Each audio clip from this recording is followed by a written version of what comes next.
Okay, question number 4.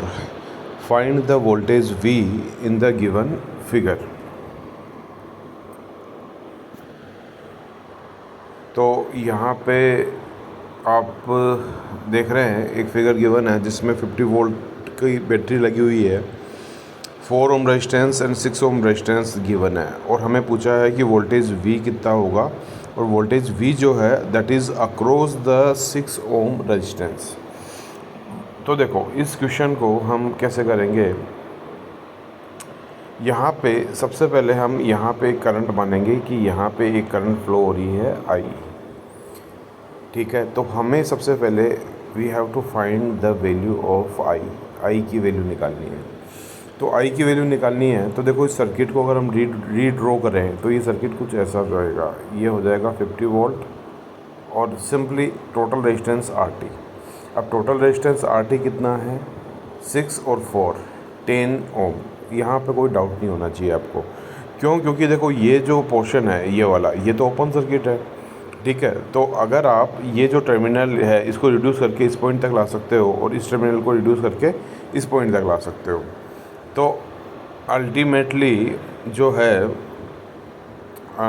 ये कितना हो जाएगा 10 ओम, ये हो जाएगा 10 ओम और वोल्टेज कितना दे रखा है 50। और अब हम यहाँ से इजीली करंट I निकाल सकते हैं। As per the Ohm's law V is to होता है IR, तो I इज़ टू कितना होगा V/R यानी 5 एम्पियर।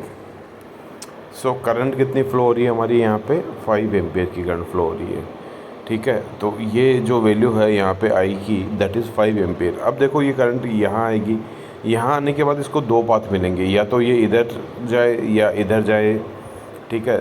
तो या तो इस पाथ के थ्रू जाएगी या इस पाथ के थ्रू जाएगी। तो आप सोचो और बताओ कि कहाँ पे ये करंट जाएगी। क्या इक्वल कुछ अमाउंट इधर जाएगा, कुछ अमाउंट इधर जाएगा, या सारा अमाउंट इधर जाएगा या सारा अमाउंट इधर जाएगा।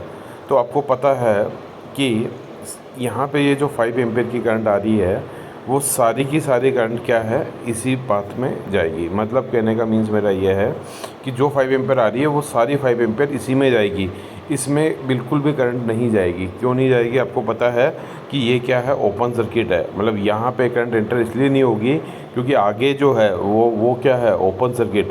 तो ओपन सर्किट में करंट फ्लो नहीं होती है, ठीक है। तो 6 ओम रेजिस्टेंस जो है, 6 ओम के अंदर करंट कितनी फ्लो होगी 5 एम्पियर। तो अब वोल्टेज ड्रॉप निकाल सकते हैं अपन यहाँ पे, कितने का ड्रॉप होगा। तो 6 V इज़ टू होता है I/R। तो 6 × 5 कितना हो जाएगा 30 वोल्ट। यानी कि इन दो टर्मिनल के बीच में जो वोल्टेज होगा हमारा यहाँ पे वो कितना आ जाएगा 30 वोल्ट, और यही 30 वोल्ट हमें यहाँ पे मिलेगा।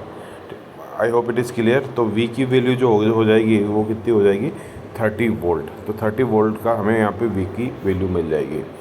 नेक्स्ट क्वेश्चन देखिए। Next question is very good question और आपके कंसेप्ट यहाँ से बनेंगे। तो नेक्स्ट क्वेश्चन अपन डिस्कस करते हैं। नेक्स्ट क्वेश्चन क्या है, for the circuit shown in figure determine. First question है reading on the ammeter. Ammeter दिख रहा है आपको, देखो ये एमीटर आपको दिख रहा होगा कि इस एमीटर की रीडिंग क्या होगी, ठीक है। तो ये जो एमीटर है इस एमीटर की रीडिंग निकालनी है। एमीटर की रीडिंग निकालनी है मतलब आपको क्या निकालना है कि इस ब्रांच के अंदर करंट कितनी फ्लो हो रही है। जितनी करंट फ्लो होगी उतना ही एमीटर उसको रीड करेगा। तो ultimately we have to find the current through this portion कि इस ब्रांच में करंट कितनी आ रही है। I hope it is clear. तो यहाँ पे अगर हमें करंट मिल जाए तो हम एमीटर की रीडिंग निकाल सकते हैं। यानी ये पार्ट तो इसका ये हो गया कि reading of the ammeter. Second part हमें निकालना है the value of register R2। तो यहाँ पे एक अननोन रजिस्टर है R2, उसकी वैल्यू कितनी होगी। तो देखो बहुत अच्छा क्वेश्चन है, इससे कंसेप्ट बनेंगे आपके। सबसे पहले मैं आपसे एक क्वेश्चन पूछता हूँ कि ये जो ऊपर वाली ब्रांच दिख रही है आपको 8 एम्पियर करंट फ्लो हो रही है 5 ओम रेजिस्टेंस में। तो ये बताओ कि यहाँ पे इन दो टर्मिनल के बीच में, ये जो दो टर्मिनल मैंने बनाए हैं, इन दो टर्मिनल के बीच में वोल्टेज कितना होगा। तो आप बोलोगे V इज़ टू होता है I/R। Okay, so I is 8 and R is 5, तो 40 वोल्ट, 40 वोल्ट। यानी वोल्टेज जो हमें मिलेगा इन दो टर्मिनल के बीच में वो कितना मिलेगा 40 वोल्ट का। ओके, तो अगर आप ध्यान से समझो तो अगर इन दो टर्मिनल के बीच में 40 वोल्ट है तो मैं आपसे क्वेश्चन पूछता हूँ कि बताओ इन दो टर्मिनल के बीच में वोल्टेज कितना होगा। तो आप क्या बोलोगे, 40 वोल्ट ही होगा। क्यों होगा, क्योंकि वोल्टेज यहाँ से यहाँ पे आ रहा है तो कोई रेजिस्टेंस बीच में नहीं है, मतलब ड्रॉप नहीं हो रहा। तो सिमिलरली इन दो टर्मिनल के बीच में भी वोल्टेज कितना होगा, 40 volt. I hope it is clear. वापस मैं बता रहा हूँ कि इन दो के बीच में 40 वोल्ट है तो यहाँ पे भी 40 होगा, यहाँ पे भी 40 होगा और यहाँ पे भी 40 होगा। इनफैक्ट हमारी जो वोल्टेज V है बैटरी, वो कितने वोल्ट की होगी, 40 वोल्ट की होगी। तो अब हमें यहाँ पे इन दो टर्मिनल के बीच में वोल्टेज पता चल गया, रेजिस्टेंस हमें पता है, ठीक है, रेजिस्टेंस हमें पता है, वोल्टेज हमें पता है, तो हम करंट निकाल सकते हैं। करंट कैसे निकालेंगे, I इज़ टू क्या होता है, V/R, I is to V/R। So voltage is 40 and divided by 20, यानी 2 एम्पियर की करंट इसमें फ़्लो होगी। कितनी करंट फ्लो होगी, 2 ampere. I hope it is clear. अब क्वेश्चन देखो, 11 एम्पियर की करंट यहाँ से आई, 11 एम्पियर को यहाँ पे वो 3 जगह डिस्ट्रीब्यूट हो गई, एक यहाँ पे, एक यहाँ पे और एक यहाँ पे। देखो ऊपर वाली ब्रांच में जा रही है 8, यहाँ पे जा रही है 2 एम्पियर, तो 11 में से 10 एम्पियर तो यहाँ चले गई, तो अब रिमेनिंग कितनी बची, 1 एम्पियर। यानी कि R2 के अक्रॉस जो करंट जाएगी वो कितनी जाएगी, आपकी 1 एम्पियर की। आई होप इट इज़ क्लियर। वापस से समझ लो, टोटल करंट हमारे पास 11 एम्पियर की थी, वो 11 एम्पियर 3 जगह डिस्ट्रीब्यूट होगी, एक यहाँ, एक यहाँ और एक यहाँ। तो ऊपर जा रही है 8 एम्पियर, नीचे जा रही है 2 एम्पियर, 8 और 2 कितना, 10 एम्पियर। टोटल करंट है 11, तो यहाँ पे कितनी जाएगी, 1 एम्पियर।